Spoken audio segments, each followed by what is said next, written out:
मैं हूं वेद वशिष्ठ। आप देख रहे हैं सहयोग समाचार। आज चर्चा करेंगे राज्यसभा चुनाव के बाद की क्या परिस्थिति है हरियाणा में, और कौन किस पर भारी पड़ा, किसकी रणनीति खत्म हुई और किसने क्या खेला रच दिया।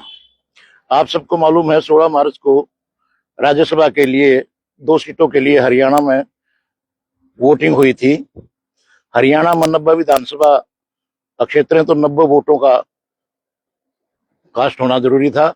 लेकिन जो कैंडिडेट उतारे थे भाजपा के संजय भाटिया और कांग्रेस के करमबीर बौद्ध, लेकिन इस बीच में भाजपा ने एक नई चाल चल के सतीश नांदल बोहर को निर्दलीय उम्मीदवार के रूप में उतार दिया और उसको पीछे से सपोर्ट कर दिया, क्योंकि भाजपा के पास 48 वोटें थी। सिलसिला शुरू हुआ, वोटें डलती गई।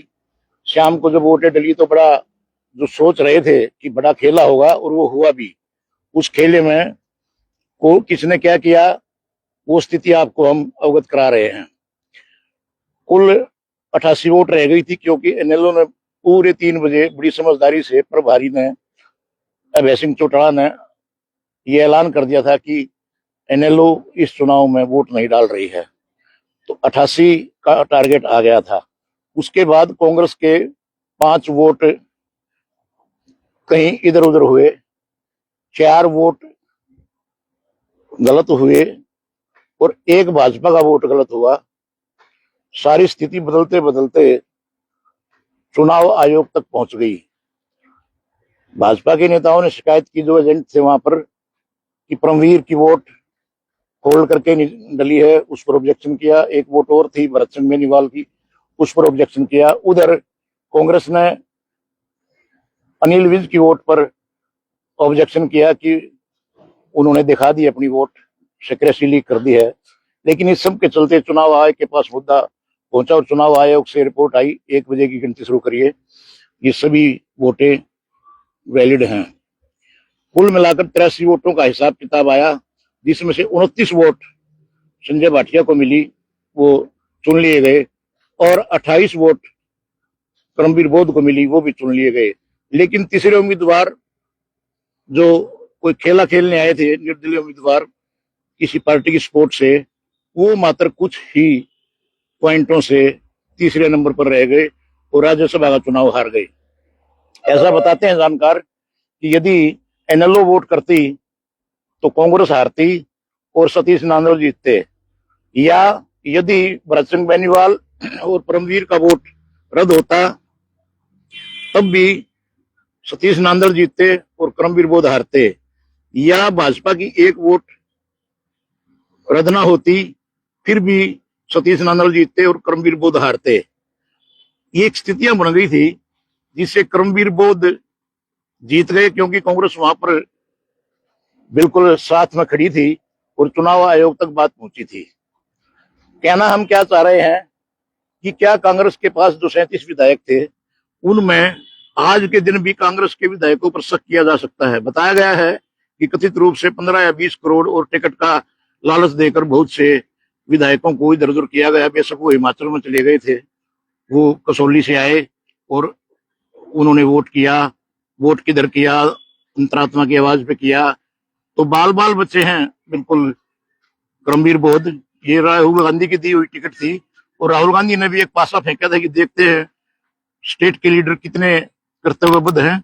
लेकिन हुड्डा ने करमबीर बौद्ध को जिताकर विक्ट्री का निशान दिखाया, और जिन कांग्रेस के एमएलए ने बायकाट किया, और बायकाट तो नहीं कहेंगे उसको, अपनी वोटों को खराब किया, कुछ बिके, उन सब के खिलाफ कांग्रेस बहुत बड़ी कार्रवाई करने जा रही है। उसके परिणाम भी आने शुरू हो गए हैं। जो शैली चौधरी हैं, जो विधायक हैं, उनके पति हैं रामकिशन गुर्जर, उन्होंने पार्टी उपाध्यक्ष पद से रिजाइन कर दिया है, और हो सकता है शैली भी इस मामले में रिजाइन करे। और अन्य 4-5 नाम और कथित रूप से आए हुए हैं, उन सब के खिलाफ कांग्रेस बहुत कड़ी कार्रवाई करेगी।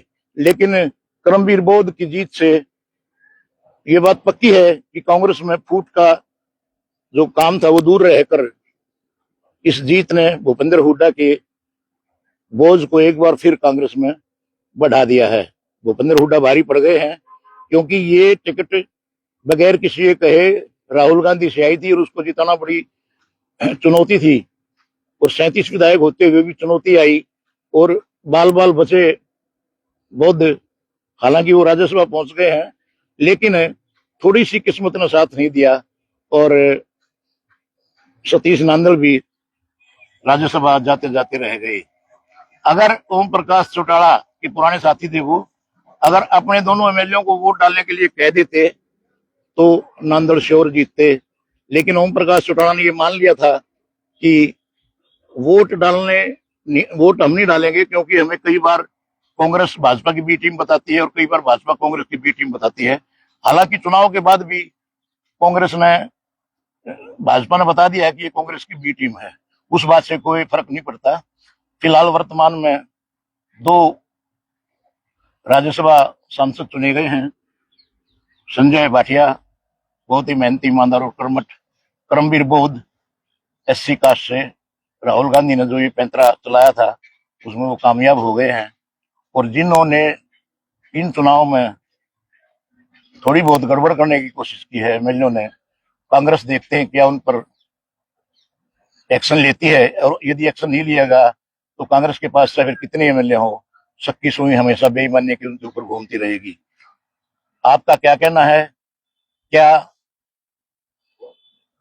सतीश नांदल हारने के बाद भी जीत गए हैं, या क्या सतीश नांदल ने इस मैच को रोचक बना दिया था, या क्या ओम प्रकाश चौटाला के पुत्र अभय चौटाला अपने पुराने मित्र को रोहतक में बड़ी जिम्मेदारी से दरकिनार करना चाहते थे?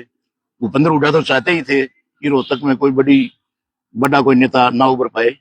इन सारी परिस्थितियों में रात को 1:30 बजे जब रिजल्ट आया तो राहुल गांधी ने भी सुख की सांस ली होगी। आपका क्या कहना है? 83 वोटों पर यह चुनाव हुआ, आप क्या कहेंगे? चैनल को सब्सक्राइब करें और कमेंट करें। चैनल को सब्सक्राइब जरूर किया करें, क्योंकि आप हमारे बहुत बढ़िया व्यूअर हैं, बहुत बड़ी वॉच करते हैं हमारे चैनल को।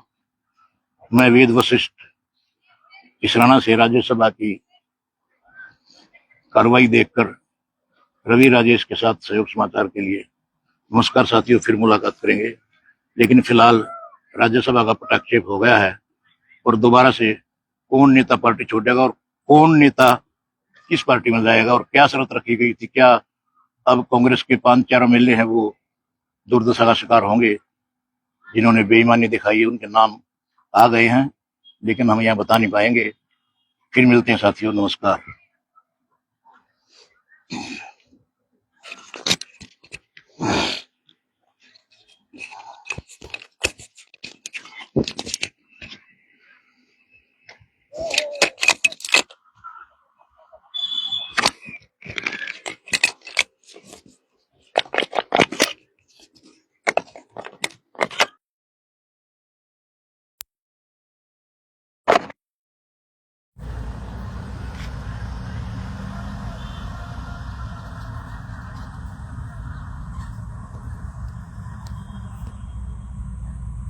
चला ही थोड़ा